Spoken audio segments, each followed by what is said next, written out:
This is my 2025 636. We're doing the ABS bypass on it. So far, I've undone the rear ABS brake line and started draining it down and trying to get past the part to get it unhooked from there, remove the hoses. But I started having problems and looking at the other part, so I took off the gas tank, found where the ABS module was, and noticed that there was two lines going to the back and two lines going to the front. And I'm trying to decide what the best route to go about it is to get those off. I started looking at it, took this bracket off and the cover for the rear wheel to be able to get the line out. Then I started looking at where it ties into the master cylinder for the rear. I was trying to figure out how to get the parts out from behind it, and I decided I was going to start with taking them off from the module and try to work my way back. But that kind of caused a problem because there's like a little block behind it that I couldn't figure out how to remove at first, but it's a 10 millimeter and it goes into that little block. It's kind of hard to get to. It caused a little bit of problems for me, but it's definitely doable. I then started looking at how to remove the front brake lines and just getting a visual of them. Looking down, there's a couple more blocks just like that rear one in the down there underneath where the forks connect that to the frame. And I started looking at like how I was gonna go about that, and started seeing that it wouldn't be as difficult as that rear one was. It is another 10 millimeter that is holding that on. It's not terrible to get to. It wasn't bad to take off either. Started looking at the calipers, bleeding them down, and looking at the brackets that are on the front fender that you have to remove the brake lines from as well. And I started looking at how I could get in there to take off that bracket off from those blocks. This is probably where I started thinking that I need to take the airbox off. So I undid it from there, from the calipers, and undid it from those brackets, fished them out upward, and undid it from the master cylinder and brake lever area. Started working my way back. I took the airbox off because there is a bracket that is fixing them right there.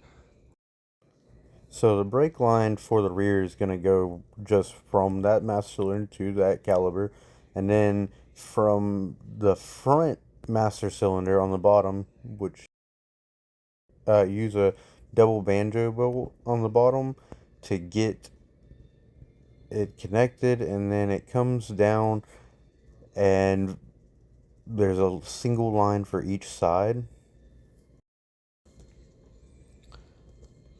There's a double banjo bolt that I installed. It worked out perfectly.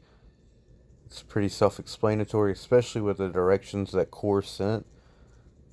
There they are coming down, and they're fixed to those old brackets and going directly to the caliber. I thought about running them in front of the forks as well, just because that red was matching up to those rims so perfectly. And the rear was super easy. I went behind that line. You could possibly go in front of it. Fits perfectly back into where the old one was sitting. Then you can put that bracket back on and secure the tire cover, fender cover, whatever you want to call it, back in place. It actually worked out amazingly. But yes, we ran it from the master cylinder to the rear caliber, and everything fit perfectly. All the clips fit perfectly in line.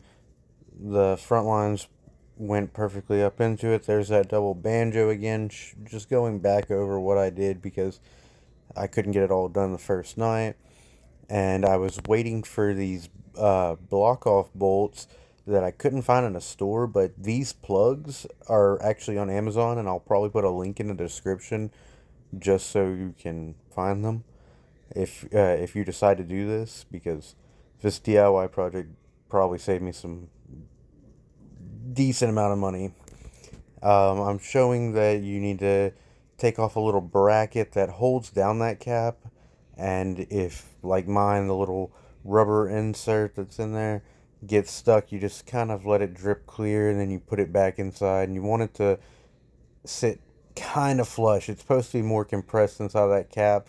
Whenever your bleeding lines or your fluid gets low, it will expand that, but that's how it needs to look. And I noticed that I still had a little bit of fluid in there. Don't know how. It was all unhooked. I did see in my user manual that my bike specifically called for the DOT4. You're going to want to be able to fill up your reservoir, and then there's a bleeder valve on each side. It's a 10 millimeter. The way that you bleed them is you squeeze the lever 3 times, hold it firmly, open the bleeder valve, then close the bleeder valve, and you can release the lever. You want to do that until all the air and out of the line, and you have a steady stream of just fluid. But you want to be careful. You want to have something that will catch all that, because you don't want to get it all over your rims and your tires and everything else, slipping everything. And here I am talking about this. I have a cage on here, so I had to actually remove the reservoir and bring it out. I had a lot of trouble with the rear, so I don't.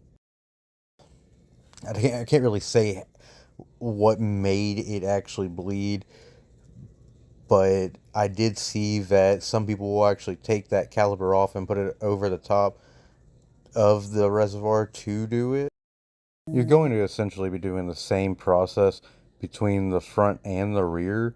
And here's the front master cylinder. Some people bleed it from there. This saved me some money, and I hope it helps you out as well. Thank you for watching. Here's some more clips of the bike. Can't see the brake lines, but look nice. If you have anything you want to see or any questions, please put them in the comments. Like and subscribe. Till next time.